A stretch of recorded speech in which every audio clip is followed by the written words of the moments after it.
So, of all the issues that I've covered over the years, that I've researched, I've looked into, that I've talked to people about, I think the one that I have the most mixed and complicated feelings about is global warming, specifically man made global warming. And I call it global warming because I don't like it when the name of something gets changed every couple of years and because the previous one is discredited or has a negative connotation. And I know I'm probably guilty of that a couple times in the past, but we can talk about that some other time. I'm just admitting I probably have been guilty of it. But generally speaking, I don't like it because I think it obscures the conversation. I think particularly within this context, global warming refers to a specific cause of action wherein emissions, especially CO2, create a greenhouse effect and raise the world's temperature. And then I think when you switch it over to climate change, it just kind of obscures the mechanism of action, but also the base hypothesis that the world is getting warmer into a more nebulous humanity's changing the climate somehow, and it might be getting warmer, it might not be getting warmer, but it's changing. So that's kind of why I use the term global warming, but I just wanted to get the definitions out of the way before we started the actual topic. So whenever I look at an issue that doesn't have an obvious moral right or wrong, because there are some issues that just on the basis of the issue itself, you kind of have to take one side or another if you're religious or you subscribe to a particular morality. But issues that aren't that clear cut, and more specifically, issues that depend upon certain empirical observations, I'll often approach them by looking at the behavior of people on both sides, who's on either side of an issue, what their motivations are, and try to see that the lens that they're looking through. That doesn't mean that one side isn't right and the other side is wrong. That doesn't mean one side isn't factually correct. But I think before you start evaluating that, you kind of have to get a lay of the land, as it were. And before we even get into the topic of global warming, this is probably my single biggest issue, is that the entire thing on both sides is just completely messed up. The environmentalists who promote global warming tend to be self-righteous, dishonest, grifters who pathologically lie even when they don't need to, and in my opinion, just discredit whatever decent point they're trying to get across. And I think a lot of the same can be said for the people who just deny any aspect of global warming and say the entire thing is completely fake. So let me kind of give my reasons for why I use that phrasing towards the pro-global warming people. My first big issue with global warming is that there's no clear hypothesis and it's not really falsifiable. Like, a lot of scientific theories are falsifiable. Even something like evolution, if we found some case where an animal just completely changed into another animal in an amount of time that couldn't be explained through natural selection, then that would kind of disprove the theory of evolution. If you found something that was completely antithetical to the laws of gravity, you might be able to add some questioning into that. I think most assertions that are based on empirical data require some sort of hypothesis, even if it's very loose, even if it's very vague. But really, there isn't one, and I think that's part of the reason why they changed it to climate change, because in some cases, the Earth wasn't getting warmer, there were parts that were getting colder, some of the data didn't really make sense. So what they did was they said, okay, the Earth isn't getting warmer because that's a thesis and that's falsifiable, because you could look at different data and say, okay, the Earth isn't getting warmer. So we're just going to call it climate change. And climate change is very roughly defined as anything that does or doesn't happen. And even though there's a lot of dishonest actors within the anti-global warming field, they've put together lists of all the things that scientists have said that 100% scientifically are going to happen according to global warming. And it's just this massive list of basically anything, like I said, that can or can't happen in every part of the world. So no matter what winds up happening or not happening, it proves global warming. And there's no scenario in which something would happen counter the prediction because they've literally made every prediction possible. And I would personally rather them just say, look, we know some stuff is going on. Here's a couple predictions, but it's kind of a complicated issue and we're not sure of a lot of the specifics. I would prefer that to people making crazy claims like New York is going to be underwater in 20 years, or the earth is going to explode in 5 years, or there's not going to be any more snow, which I think it was The Independent did in Britain back in like 2002, and then they pulled the article from their website. I mean, I would prefer if they just be honest about it instead of make these like insane claims, and then if anyone calls them on it, say they're anti-science or say we never said that, and just try to gaslight the public on it. Because I understand in a lot of cases in life, you just don't know the specifics. You might have some understanding of what a particular policy or a particular engineering design should do in theory, but there's just so many things in the real world that can kind of obscure that. However, I find in general the global warming movement does not say that, does not admit it's more complicated. They come up with extremely simplistic things that cover every possible scenario. And just the amount of duplicity involved in their hypothesis making just inherently, not even from a scientific, but from like a sociological, psychological standpoint, makes me just inherently have to doubt it. And it's very similar to a lot of what the government has done regarding COVID.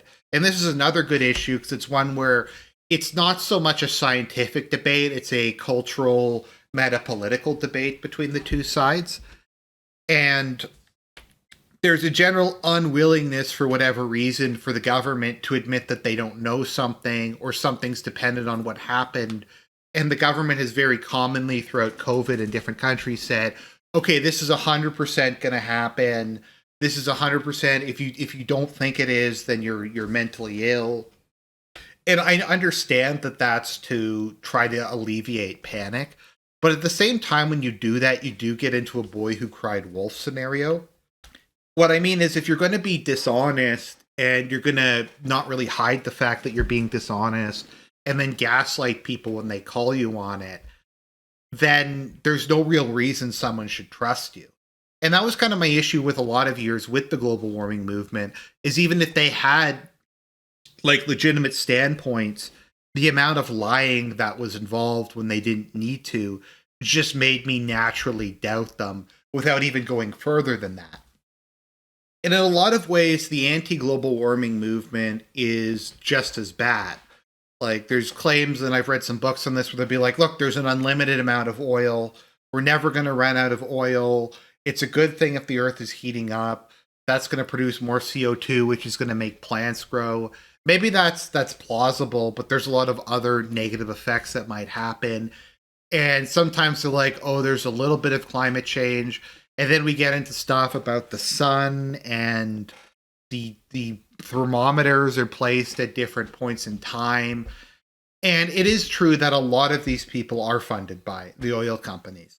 That's not to say that a lot of the global warming people aren't funded by their own grift, but the idea that it's only the big green that's funding this and big oil isn't funding the opposition is just absurd. In a lot of cases, it is being directly funded. Also, just a lot of these people on the other side have very, I think, horrible opinions on the environment. Like, they'll say stuff like, oh, just drill everywhere.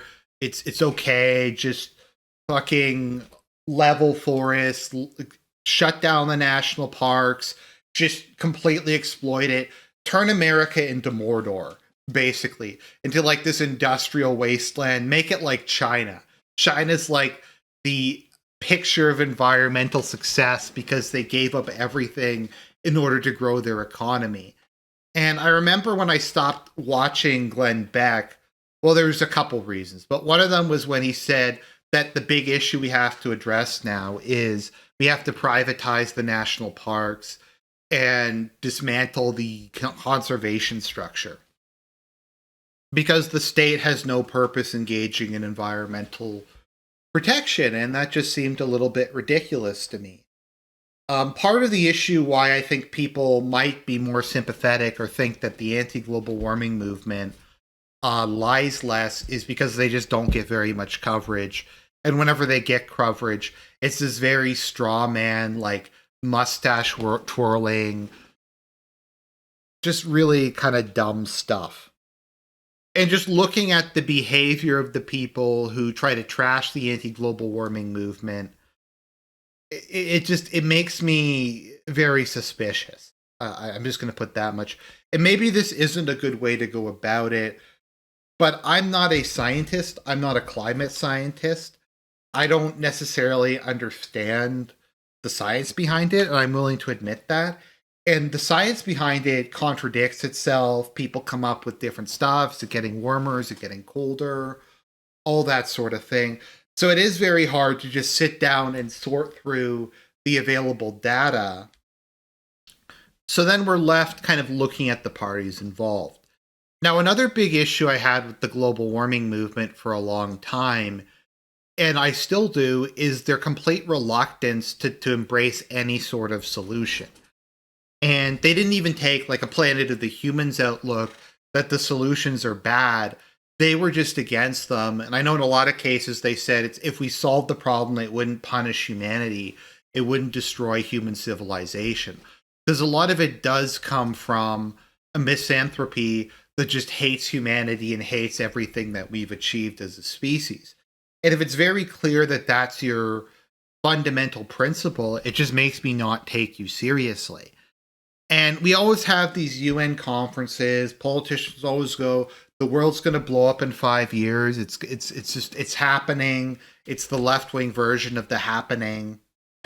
But none of them ever really seem to take dramatic steps. I kind of think if Obama had actually believed the world was going to explode in 5 years, he would have like sent the army to blow up coal plants or something. If the emergency was anywhere near as bad as people keep saying it was, I kind of feel like people would have acted based on that. Maybe that's just extremely naive on my part. But the fact that even within areas that are like 100% controlled by the left, you'll get some kind of changes, but you won't get the kind of extreme solutions that they advocate. To me, that kind of indicates that they don't really take it fully seriously themselves, and they realize that they're engaging in hyperbole and that they're engaging in fear mongering and that sort of thing. And a lot of the solutions that they do promote is once again as funded by Big Green as the anti-global warming movement is funded by Big Oil. And they won't acknowledge that. They won't acknowledge, okay, this is a grift. This is stuff like biofuel. We have to deforest parts of North America to produce gasoline, or just crazy stuff like that. Or somehow wind turbines and solar panels and electric cars don't cause environmental damage in their production processes. And the disposal of these things is also horrendous for the environment. Also, there's just complete hatred of nuclear power. And they'll say, oh, it's dangerous, but they don't really advocate for newer forms of nuclear power like thorium or molten salt or newer generations of nuclear plants, like upgrading the existing ones because they just hate it. And I think a lot of that does come from misanthropy, where that doesn't punish humanity. If we were to invent fusion power or a cheaper long-term form of nuclear power that could be used to solve a lot of our energy needs, that wouldn't punish humanity. And I know in a lot of cases they seem to be very against like public transit or building like more public transit or making it more energy efficient. And they seem to like chase these things like light bulb campaigns, but not really look at any of the underlying issues. So just from a behavioral standpoint, there's this lack of desire to pursue any real solutions, or specifically to pursue any realistic solutions that people might actually support or go along with, in favor of promoting these niche things that they're getting kickbacks from. And once again, the same is true on the other side, where it's like there's an unlimited amount of oil, or there's thousands of years of oil, or my freedom, I have a right to my SUV. You can't place any kind of collective responsibility on the individual. I want to live in the suburbs. public transit's bad, everyone just needs to have cars. And they kind of have their own financial motivations for taking the position they do. And so that's kind of the situation you find yourself in, is both sides are just dishonest and lie when they don't need to. Both sides have very blatant financial motivations for what they're doing. And primarily just because the pro-global warming side tends to be in power more, they seem very disinterested in taking any kind of action when they're in a position to take action. Now, this brings us to the topic of my understanding of the science and what I think is actually going on. Now, the issue is the idea that the mass emission of carbon is warming the planet. That sounds plausible to me, although they keep adding extra stuff in, like methane, and like cattle are doing it, and it's not oil, and there's water vapor, and there's just all this other random stuff thrown into it. And I've said people say like earthquakes and volcanoes erupting and meteors and stuff are caused by global warming. I think it was Al Gore who said global warming is impacting the exchange of energy between Earth and the universe. So, like, global warming is going to destroy the universe, I think is the implication there.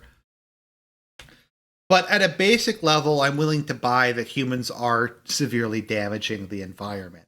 I think even if you just forget about the whole CO2 thing, if you look at the desertification, you look at deforestation, you look at species going extinct, the bleaching of coral reefs, dumping of toxic waste, other emissions, even if you ignore CO2, I can't believe that burning large amounts of gasoline and coal and stuff like that is good for the environment or good for the people who live in close proximity to it. And there is just a lot of evidence, especially if you look at a country like China, that humanity is destroying the environment in a way that's going to be, if not irreversible, just take a very long time and a lot of money to recover from. Like, a lot of African countries have done like 90% of their forests have been destroyed in the last like 40, 50 years. And that's never going to come back. And the Sahara is growing, and there's other deserts that are expanding. And this stuff is all really, really bad for biodiversity, for air quality in general, for just the common heritage of mankind. As the expression goes, while there's sometimes you certainly need to put human development and human flourishing above the environment, I do think that the beauty of God's creation has inherent value. I think unique species and biodiversity and the ability of these things to be enjoyed by future generations have inherent value and should be protected. And sometimes we have to do the inverse. Sometimes we have to say, okay, we have to accept a somewhat lower standard of living or less economic growth to preserve the environment. And once again, I don't take this from like a Gaia hypothesis or like a neo-pagan perspective.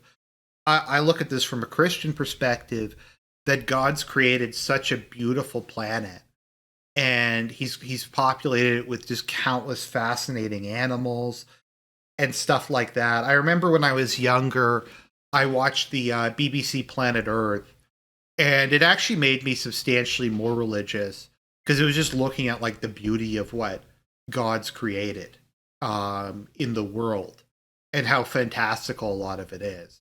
And I do believe in evolution and that sort of thing, but ultimately that's where the universe came from. So I do think that has inherent value, and God did create it for our enjoyment. But he also calls upon us to be temperate. I mean, temperance is a virtue. Moderation is good. Preservation, looking towards the future. I do believe in like the great chain of being, that there is this chain that stretches infinitely back to our ancestors, culturally, religiously, biologically, that stretches into the future, and that we don't necessarily have the right to destroy the inheritance that was passed on to us. And that includes a lot of different things. In particular, though, in this context, that includes the earth itself. Like, I think future generations, if they're not able to see beluga whales or tigers or elephants or even, I don't know, some sort of snake or fish, that makes them poorer. And that is a burden we have to bear and a disservice to future generations. So what I'm saying is, in a lot of ways, I am predisposed, probably more so towards the pro-global warming standpoint, even though despite all the rampant dishonesty. So the kind of the position I've taken, and maybe this is kind of a big brain centrist one, is I support a lot of the goals of the pro-global warming movement. I'm not sure how much of it is caused by the greenhouse effect, how much of it is just caused by devastation of the environment in general, or other stuff. But I think a reduction of fossil fuel usage and other methods to try to reduce human consumption and to do what we can to rebuild the environment are just absolutely non-negotiable things we should be doing anyways. And so I'm kind of prone to just sort of support it by default or to be pro it by default because a lot of the things they want to do are things that I would like to do anyways. But there's also kind of the cultural war aspect of this, where generally speaking, people who tend to be conservative or right wing in general, although once you get into kind of like the dissident right and anorex and stuff like that, opinions of the environment change a bit. But generally speaking, the mainstream right wing opinion is that environmentalism comes from this anti human standpoint, that it's people who don't want to see the poor become wealthy. They hate capitalism. They want global government. They want socialism and Marxism. And environmentalism is just solely a means to that end. And there's a strong desire to hold party discipline on this.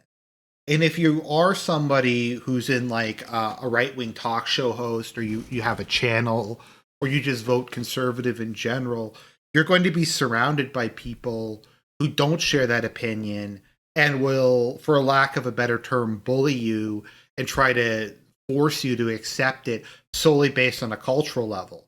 And they will correctly point to all the shady, intellectually dishonest, and other behaviors of the pro-global warming side to try to get you on board. And they'll just say, like, look, all the people who hate you and want you dead are on board with this. This obviously aligns into that. But once again, and this is kind of the difficulty with a lot of the cultural war issue stuff, is even if that's all true, that doesn't mean that the Earth isn't getting warmer. And more than that, it doesn't mean that humanity isn't raping and pillaging the environment. And we are headed for an ecological catastrophe, even if it's not specifically related to rising temperatures. So you're kind of stuck between a rock and a hard place. Do you support the people who do want to bring in a global government, who do hate humanity, who do specifically hate you, the person who's probably listening to this, who are neo-pagans and just really cringe? Or do you believe the people who are more similar to you on religion, on their fundamental values, in their worldview, but support disastrous policies that will destroy the planet? And it's kind of a pick your poison scenario. One side is probably more likely to destroy the planet with degeneracy and a destruction of civilization, and the other is more likely to destroy the planet in terms of biodiversity and the environment. And both sides will kind of create a worse world. Maybe that's a bit of a straw man, but we're talking about like meta politics. We're talking about the highest, most broad level at the moment. And so that's kind of where we're left. And I don't really have a solution to this. Like I said, my views are very mixed and very kind of complicated and all over the place on this.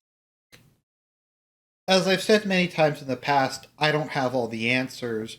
I'm just trying to frame the question in maybe a way you haven't heard of. Maybe in kind of, I'm trying to come up with kind of a balanced, reasonable view on a topic that is very complicated, that is so political. I'm not really sure if you can find the truth in between all the partisanship on either side. But I hope I made you think a bit about it. I hope this was maybe educational. God bless everybody. and I'll talk to you again real soon.